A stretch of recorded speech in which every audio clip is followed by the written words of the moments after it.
Hi, I'm Amber Young, And I'm Barbara Phillips. and this is Let's Let's talk Talk EVM. EVM. Welcome, everyone, to our podcast. I'm going to start us off with a disclaimer, and the disclaimer is said for Barbara and myself. And the disclaimer is that all of the views that are expressed on this podcast are our own, and they are not the views of the United States government. So, with that, I'm going to start us off with Barbara's soapbox moment. First of all, I want to take a lot of appreciation to people that have now sort of stepped forward and started to use that term in various avenues in my personal life. I see people posting on LinkedIn. I see people in, various things in my work life using that term. The When you're term really is, the term is, soapbox, the, yes, the soapbox. soapbox. Yeah. When you're really taking a moment to, pontificate, right? And I think Amber, we made a commitment together when we first put the podcast together, and you said, Barbara, what do you want to do? I said, well, I sometimes get on my soapbox at my job, and people, so I'm sort of segueing, saying, hey, look, I'm going to take a minute. Let's talk about what we're talking about here.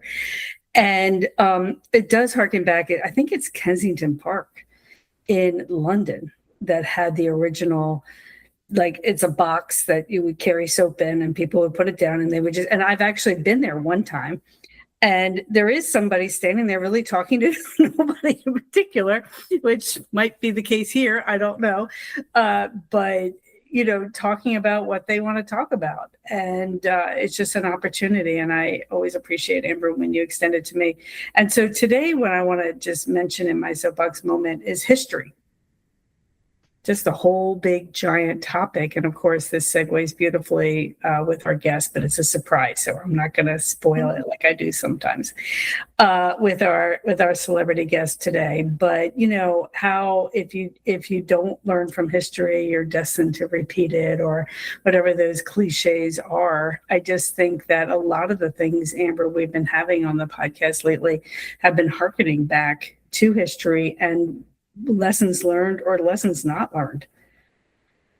Where are we? How do you? And I think that's part of the community service that we're doing, Amber, to have this podcast to keep those conversations alive, and the importance of history. And about my family, of course, my husband is a historian, so there we are. Okay, all right. All right. I'm going to add to your soapbox just a little and extend it to say to what I think I'm seeing, or what I think of history is also memories, societal memory threads. And just like our memories, they're evoked because of something reminding us. The types of historical references we're getting on this podcast in the last few weeks might be because there's something invoking that in the current state. Yeah. So, yeah. Yeah. Yeah. There's some streak. Yeah. Something's bringing back something's afloat. Yeah. So, and of course, okay, I almost gave him away, but I'm not going to do it. No, let's do it. Let's do it. So okay, we have our very esteemed guest. I am bubbling over with joy that we have with us today, Ed Gibson. He is a founder, I want to say. So our topic is going to be the birth of the IP2M meter. And I'm so excited to hear what he has to say on this. Really, really, really happy to have you here. Welcome, Ed. Please introduce yourself for everyone. We probably needed a title, Amber. We should have called him doctor or professor or something. But anyway, I apologize. Please correct us. No, just call me Ed. It's nice to be here, Barbara and Amber. And my name's Ed Gibson, and I'm the president and CEO of the National Academy of Construction. That's my current position. NAC is an honorarium focused on the construction industry with our purpose of trying to transform the industry to build a better nation. And so, but that's only my most recent gig. I've retired a couple of times. Before I was at NAC, I was actually a faculty member at several universities for about a little over 30 years. And that's really kind of the context of the birth of IP2M meter. And I'll get to that in just a moment. And then before that, I worked in industry for a time, and I also was a U.S. Army officer in the U.S. Army Corps of Engineers for a time early in my career. So I've been in the industry now for 46 years. So I started when I was 10 years old. Cute. But in the context of IP2M METRR, we're spelling out all acronyms, Ed. Okay, all right. So I don't even know if I can spell it out, but I'll try. Amber will do it. Okay, you try. All right. Integrated Project and Program Management. That's the last M. And then METR is Maturity and Environmental. Let's see. I had it written down here. Amber, help him. I will. A total risk rating. Total risk rating. We changed it several times. It really goes by the acronym, though. It started in different ways, and so the first part of it is that it's trying to integrate all the project and program management. And the second part of it is how to measure both the maturity of an earned value management system or an integrated project system, and at the same time, manage or measure the environment that the project team is put into. And so I've really already flubbed this thing up once, but oh no. okay. But Barbara makes people nervous. Yeah. So the genesis of this tool really kind of goes back to my career. I was a faculty member, as I said, for several universities. I started out at the University of Texas at Austin. I actually started out at North Carolina State visiting, and then was at UT Austin. I went to the University of Alabama and started a construction engineering program, and then the last part of my career was at Arizona State. And throughout my career, not only was I a teacher, but I was also a researcher. And I think that really kind of gets into what we're doing here. And I did research on business process improvement in the construction industry in a number of venues, and a lot of work for the Construction Industry Institute, but many other sponsors. And so in about 2018, I got approached by Zach West and Mel Frank from DOE with this idea that we would like for you to do something that you've done before, but we want to focus it on EVMS systems or EVMS. And so we had a few meetings, and I developed a maturity rating for front-end planning for the Construction Industry Institute, and Zach had been involved in that, and that's the reason they contacted me. Interesting. Couple questions there, Ed, if you don't mind me interjecting. Firstly, I think the front-end planning was PDRI. Is that correct? Yeah. Project Definition. What's that acronym? Project Definition Rating Index. Okay. Yes. So that one, I've got a tattoo of that one on me. So anyway.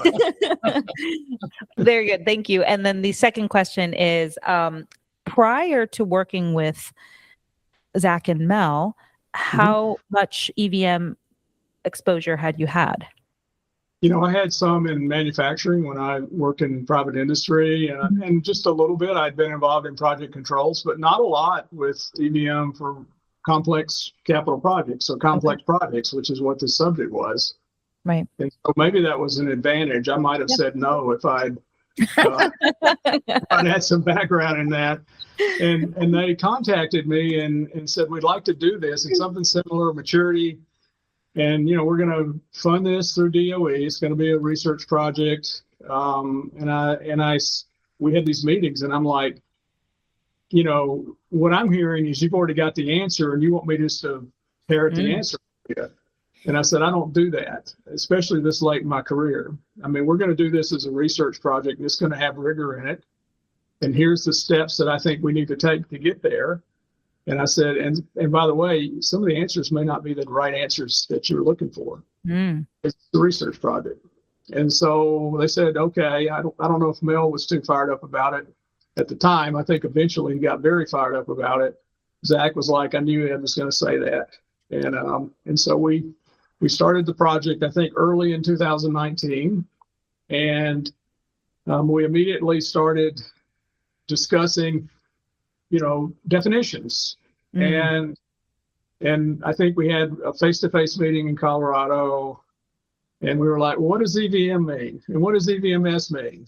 I mean, you can't believe it. You can't believe that it was a question, Ed. I mean, what Because- happened? I mean, wow. It really, I think it's like a point, Amber, right? I mean, it's like therein lies the problem. People can't even agree on what the subject is of our podcast. Well, no. So how did those conversations go? Because I have some thoughts, but I'm going to hold them.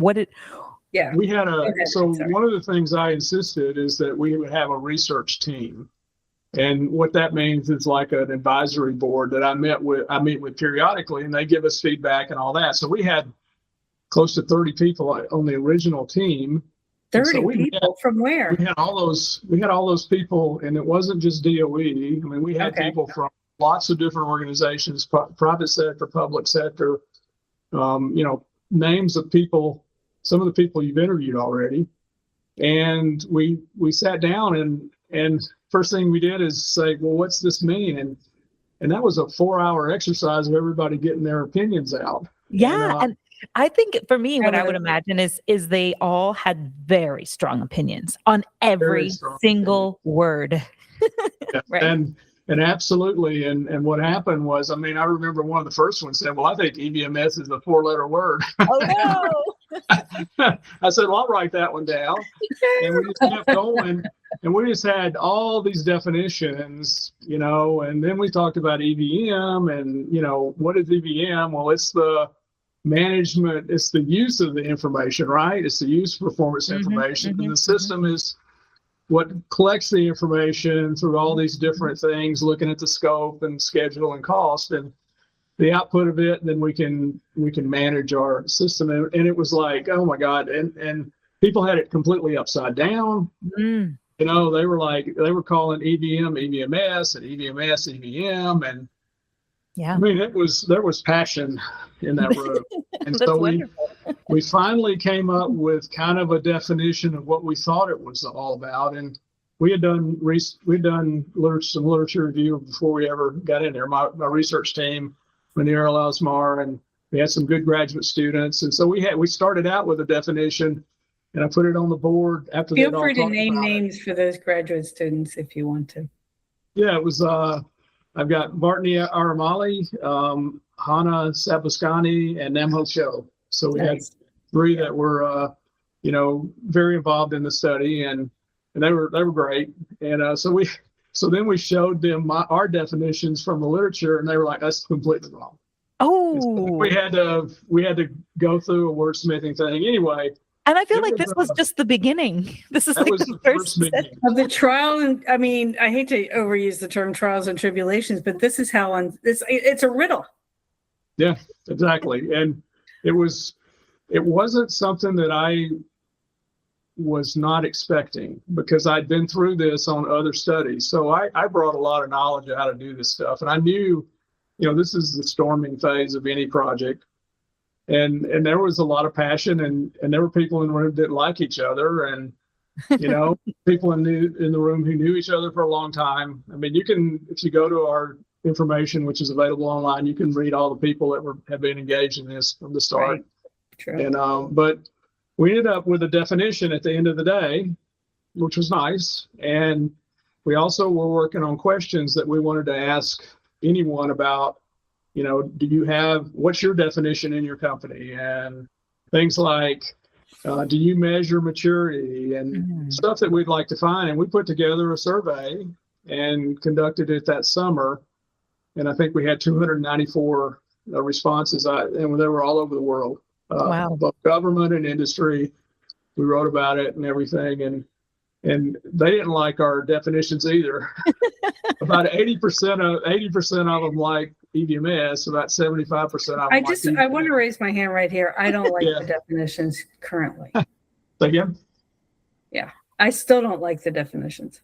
Yeah. Well, I'm, and I think there were people on that team that didn't like them. Yeah. I mean, when it all turned out, I was like, wait, I wouldn't have, anyway. Yeah. Anyway. I mean, that's the beauty of an academic study, right? Amber, what's our next question for us? Goes through the rigor.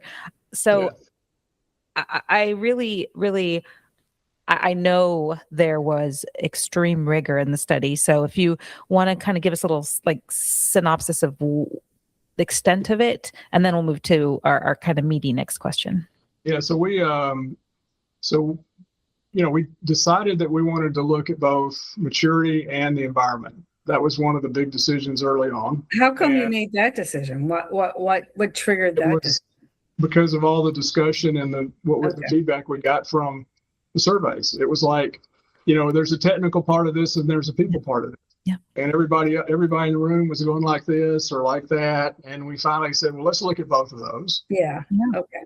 And so we started working on both of those within our team, and we broke things up and had them. So, 30 people working on different definitions. We would come back together and review those in the team. And then we went out to industry and we brought people in workshops, shared this with them and had them actually, and they were very critical of some of the things that we did or said, you haven't added this.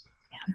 And so meanwhile, my grad students and Manir and myself were back in the office in the interim between meetings, spending hours going through hundreds of comments, input, and so on. I think we even changed EVMS and EVM definitions even late in the game. Yeah. It was one of those things where we tried to address every comment that came in. Nice. We had workshops where we brought people in to give us what they felt like were the most important components of maturity and also the environment. Mm-hmm. And we set those then to 1,000-point scale, so they were relative to one another. And then we brought in workshops of people who gave us real project data and rated their projects. Yeah. And so it was a series of workshops. I think we ended up with over almost 100 companies, a representative of almost 100 companies involved in all of that. Literally hundreds of practitioners giving us input, advice. We tried to take every bit of it. Some of it we said was no good, of course, but a lot of it was very insightful in how it was actually being done in the industry. And that was my entire intent when we started this. And when I talked to Mel and I talked to Zach, let's do this in a rigorous manner so that everything's going to be open. Right. All of this is available. And, because it was federally funded anyway. And, then people, if they don't like it, they can go read about it and say, I don't like it. So that's kind of where we went. So it was, and then at the very end, we actually worked with a part of the Arizona State University and developed a software system that would help with actually scoring this and getting people involved and engaged and stuff like that. So it was kind of a A to Z type project, from what are the definitions all the way through to a tool that can actually be implemented. And so, took 3, 4, I guess almost 5 years by the time all of that played out. Meanwhile, in the middle of that was COVID. Mm-hmm. We were going to meet face to face and do all these workshops face to face, and we had to figure out how to do it virtually, which I think worked out even better. We had people, in some cases, these workshops, we had people getting up in the middle of the night in Australia and in Europe, late in the evening participating. We wouldn't have had that if we hadn't gone virtual. So it was somewhat a blessing in disguise, but it also caused some issues too, as you can imagine, as we went through it. So it was a good effort. I think very rigorous. We went through a process. We had a plan. We published everything in components as we finished, and it's been widely published in academic literature and I think pretty widely used. And so that's kind of the genesis and the rigor that we went through as we went. Yeah, it's really great to hear just how it evolved and how many people participated, and even the literature review was so extensive that went into the foundation of it. So thank you for that. Next question is opening it a little bit beyond just the definitions of EV, EVM, EVMS. What other critiques and compliments did the study get through its time? Well, I think a big part of the critiques were these workshops that we did. I mean, because you're in like a Zoom call and you've got 20 people on the call, and a lot of folks aren't holding back. I mean, they're telling you in real time Yeah. what they like about it, what they don't like about it, and so on. So we were getting real-time critique, as part of the development activity. So that was really good. And literally we're taking notes and we're addressing every comment. And so, once it got out there, we did some training. And, I guess the best part of understanding if you did a good job is if people are using this. And I think a lot of people are using this. And but we've also had a lot of critiques. There are certain folks out in the industry that, even though we got a lot of people involved, it wasn't the way they view the world. And I think one of those camps is managing projects is all technical and no people. I would tell you that's hogwash. Right. And I think we all experience, if you have a career, you all experience that. I think in some cases, it's all people about don't. the people, actually. Yeah. It's all about the people. I think Amber and I are zeroing in on, which we each knew separately, but yeah, it's always all about the people. Yeah. Yeah. I think there's another camp that is good grief. You did this 56 maturity attributes. That's too many. We don't really need to measure things from a technical perspective. So it's like, why should we waste our time measuring? Camp that you see a lot of people, and the answer to that, from my perspective, is if you don't measure it, how do you know if you've done it? Yeah. How do you know where you are?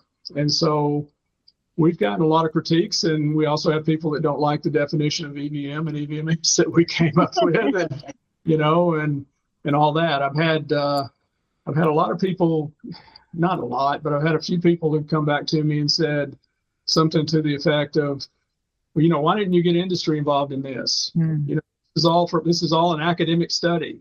Oh my gosh. I'm like, have you read what we did? And the answer is usually no. We did one paper we did was on the disconnect between industry and academia based off the literature. That was only one tiny part of what we did. And I got a lot of criticism about that because it's like, well, you didn't really read what industry's doing. And I'm sitting there going, we looked at everything industry's written in the last 10 years, and everything I have written in the last 10 years, and we did an analysis of it. And so you didn't really read the paper. We didn't claim anything that wasn't there. Yeah. So it's typical academic and criticism that you get for things. And but overall, I was very, very pleased with the study at the end, and felt like it was, as I retired from academia, I thought it was the best work I ever did. Wow. Oh, wow. That's an honor. Yeah. Thank you for because you contributions. Yeah. You learn right as you go, and it's like I knew how to do this, and I think we did a really good job. And of course, we had super folks working on the project. I mean, not just Mel and Zach. We had Dave Kester, Craig Hewitt, and Tony Spillman, and we had Ivan Bimbers. I mean, just a cast of folks who really understand this, and they were all very supportive as we went. So, I mean, it was a fun activity with a lot of work involved. So we have another question about the scientific method. So what I have found always in my little world is that by the time I've come up with my hypothesis, I've already explored it. And I've already come to the conclusion. By the time I've gone through my science fair project, I'm just going through the motions. And so tell us about your using the scientific method with this research. Yeah, so, part of the scientific method, I mean, and you've got to realize that we're looking at a lot of qualitative things here as well. So it's not just quantitative, it's qualitative. And so we did start out, even before we started meeting, with hypotheses for the study. The hypotheses were something to the effect that we can create a method that you can actually measure maturity of an EVMS. And if you improve based on those metrics, you'll get better. We also had a hypothesis around, this whole issue of the environment that the team is in and how that's going to affect how effective the EVMS and EVM use of EVM would be. And so that was our starter hypothesis. Of course, you adjust those. And we went through several iterations of data collection. I mentioned earlier, we sent a survey out to 294 people actually responded. And we said, what is the thing that most gets in the way of actually being successful with EVM? And the number one answer was management. Wow. And I don't think that was what we were saying. Yeah, it was the number one answer. Leadership and management. Yeah. Don't believe in this, and they don't push it, and they don't give us resources, and therefore it's very difficult to do it. Interesting. Fascinating. And so that informed the next part of our project, right? Okay. And so as you go through a hypothesis, sometimes your hypotheses shift or you narrow in on them. I've never done a research project when I didn't find things that were not expected. Sometimes it's exactly as expected. I think one part of this project toward the very end, we developed this maturity matrix, and we developed this method of actually measuring the environment. And so we took it out on the road, and I think we tested it on like 32 completed projects, got the project managers and project teams to actually say, how were we, early on with our EVM, EVMS process, and then how did the project turn out? And our measures were almost linearly correlated with project success. So in other words, the less mature, poorer environment you had, the worse that you were going to perform, and the better you had, the better you were going to perform. And when I saw we plotted all that out, when I saw it, it scared the crap out of me because I was not expecting nearly that close a correlation. And when you see that, it's like, what did we do wrong? How did we bias this thing? And we went back and scrubbed it, looked at the data, checked everything. Wow. And guess what? That it was what we had. Wow. If you don't have a mature EVMS, an EVM process with a good environment at a certain stage in the project, and we set a stage, then your results are going to be bad. And if you have it, your results are going to be relatively a lot better. And and that's what we found. Yeah, I just want to point, maybe we'll put it in a link in our blurb for this, but my friend Joe Hauser that I worked with at the FAA when we were doing surveillance there in the 2005, 2007 timeframe, Wayne Nav, a bunch of people were down there. And he put it in the Measurable News, and his article said, and he just did like a rough, but we had done a bunch of surveillance on contractors for the FAA. And the folks that had, who spent the least amount of money on project management, which of course EVM is a part of. Right. And the FAA has a WBS for the project managers, a project management area that they push down to their contractors. And basically, kind of like a back of the envelope answer was that the less money they spend on project management, the more successful the project. Yeah. You know what I mean? Like once you've got processes performing, they don't cost money. It's when you're putting that stop sign up, that's what costs money. It's when you don't have good leadership and when you have scrambling, when you're adding people to add people because you can bill them or any other kind of a reason. And I'm always quoting that article. There's still a link to it. I'll put it in the link, Amber. Sure. It's very compelling and it segues and completely supports the things that you're saying. It's all about if you have a mature system, it's supported by an environment that is doing it. And in the end, you spend less money on those systems and they produce better results. It's all these hijinks where people are like, oh, we don't know how to do it. Oh, and they just put up like barriers that really aren't warranted and just well, many times in our podcast, Amber, we've said, you know, the suppliers, the contractors, they don't want the information known. Right. They don't want oversight. Yeah, I think that's the key. And it's all about also the experience of the team is a big part of this. Yes. You know, we have 27 factors that go into that environment rating. And we realize that there's never going to be a perfect project, right? You're never going to be completely mature on the system side. You're never going to have a perfect environment. But if you can actually measure that and you can see where you have some gaps, then you have the opportunity to improve. And if you want to, but hey, you're assuming they want to. And this Sure. is the whole enchilada here, is that it sheds a light where folks don't want to. Yeah. And therein lies the problem. I think I shared a story with you. We were doing an assessment on a project. I'm not going to name the project or even the organization, but we were in a room and the senior project leader was in the room with us, and we were talking about the EVMS system, the Integrated Project Program Management System. And one of the 10 components of that is materials management.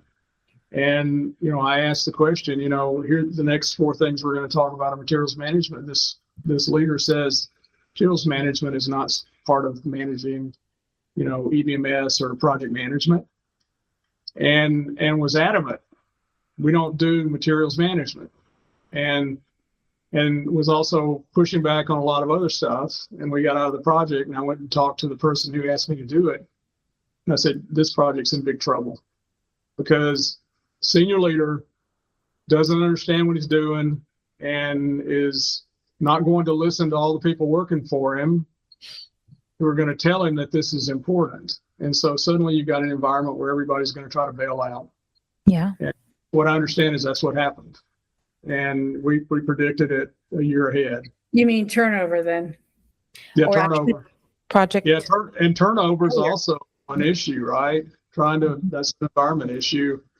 But if you've got leadership that's not going to listen and use the information to improve the project and to set the proper course, then people are going to leave because they're going to see that as career limiting, or there's a better opportunity to work on a fun project. And I think that's kind of what we see with that. So, I mean, I definitely found in my personal work experience is that when you first get introduced to process and process improvement, it seems like it's a straitjacket, like, oh, now we have to stay within the lines. But the reality is people want to know what they're supposed to be doing.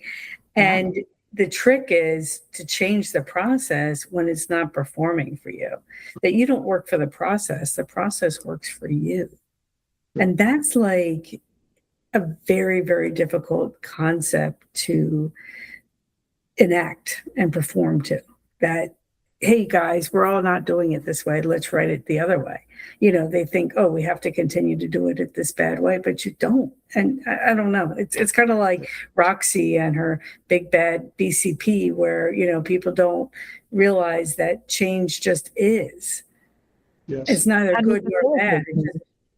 Yeah. How do you one of the components of the tool is a maturity matrix wrapped around 56 different attributes. And the beauty of it, and we spent so much time developing that, but the beauty of it is here's immature for this component or attribute all the way to very mature with examples and things that should be done. Yeah. And, you know, as you go through and assess that, it's kind of nice because then it's like, oh, we forgot about that, or we haven't really paid attention to that. Right.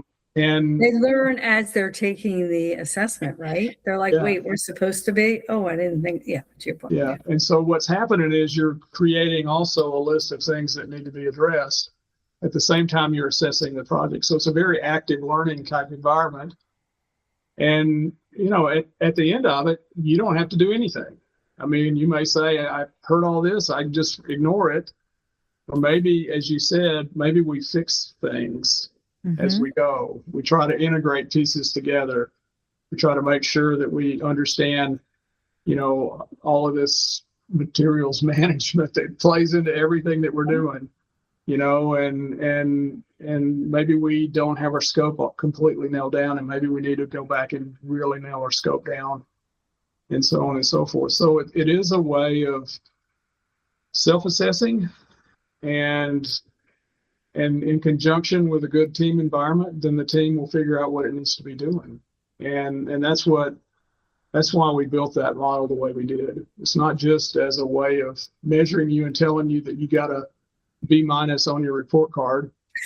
It's a way of measuring you, or you measuring yourself and saying, maybe I need to do a few more push-ups so I can, or a few more pull-ups, or run an extra mile every other day, on my processes, so that now it'll be easy. It's like you said, if it's in good shape, it's easy.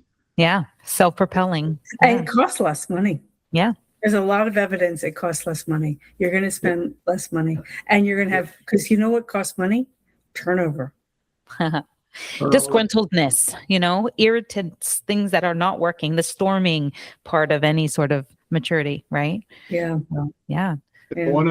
One of the issues in the environment is, do you have enough staff and do you have enough resources to manage the system?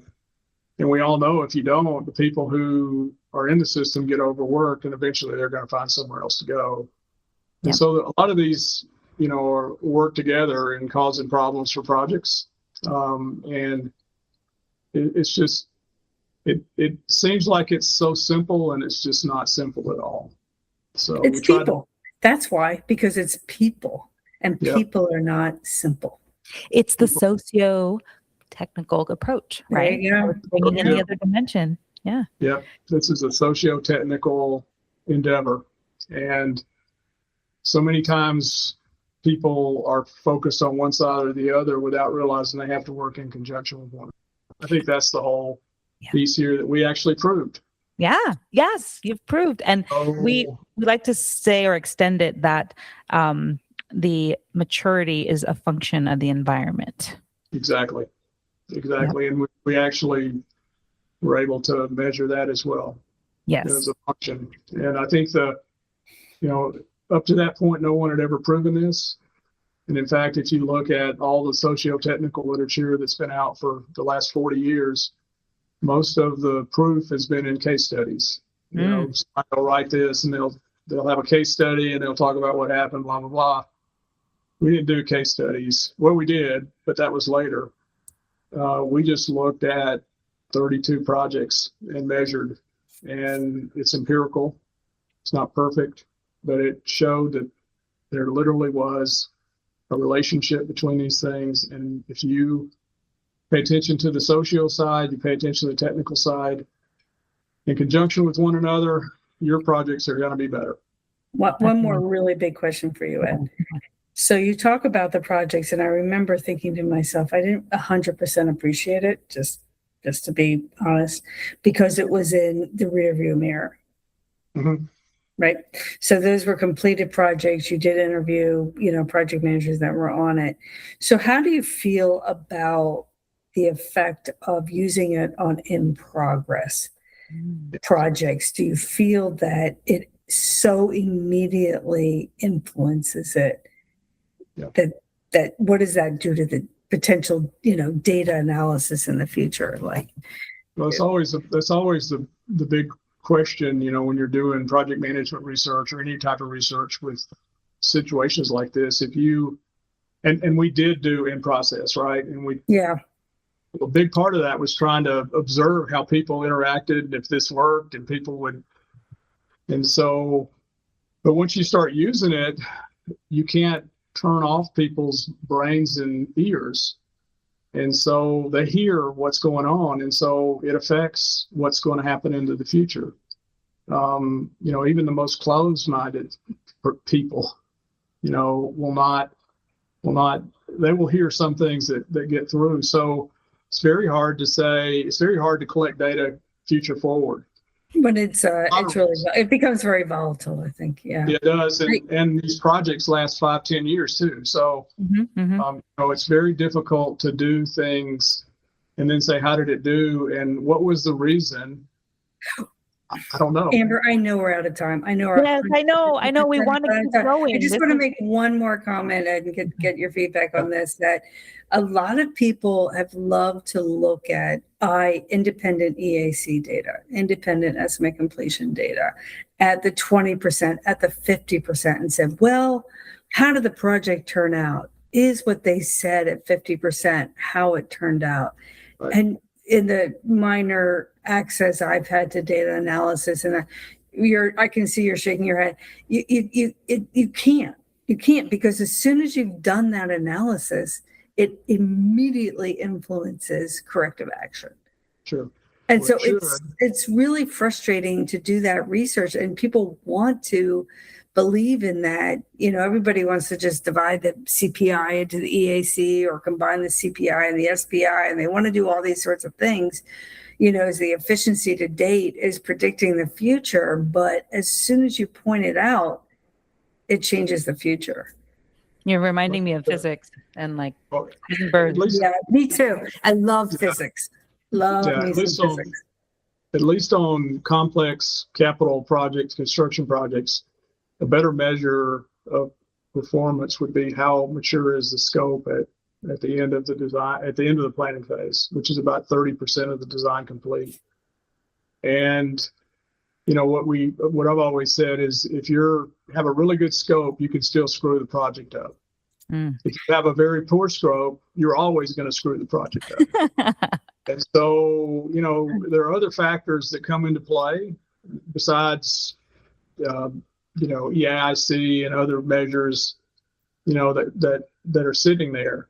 I consider this IP2M meter as a way of figuring out, has your project team, does it have a good handle on how this project is going to be evaluated and controlled as you move forward, and with a good project team environment? And the project team environment is not going to also not influence other things. It's going to influence how the scope is developed. It's going to influence the safety of the project. It's going to influence it's going to influence how it interacts with the clients.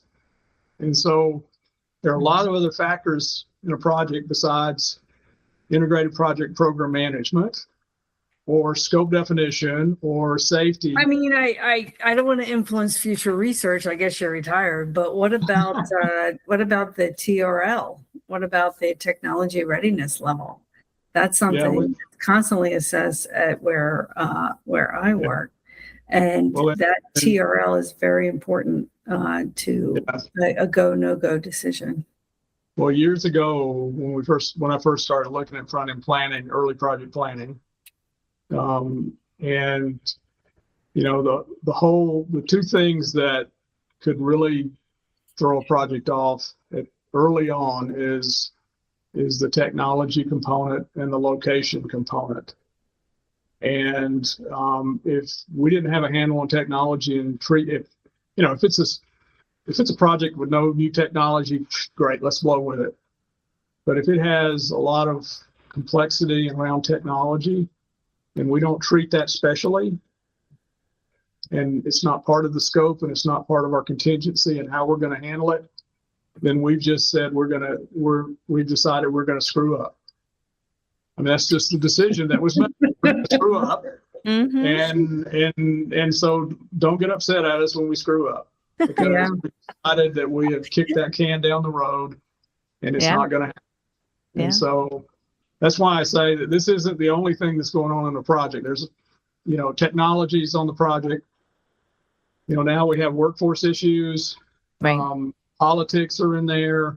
Yeah. If DOE, it's the lab manager. I mean, there's just a gazillion other things floating around.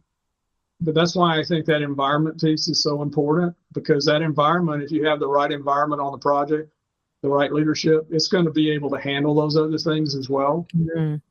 So it's outside and it's going to use EVMS system and EVM to actually project how we're doing, so it can take action to keep the project on track.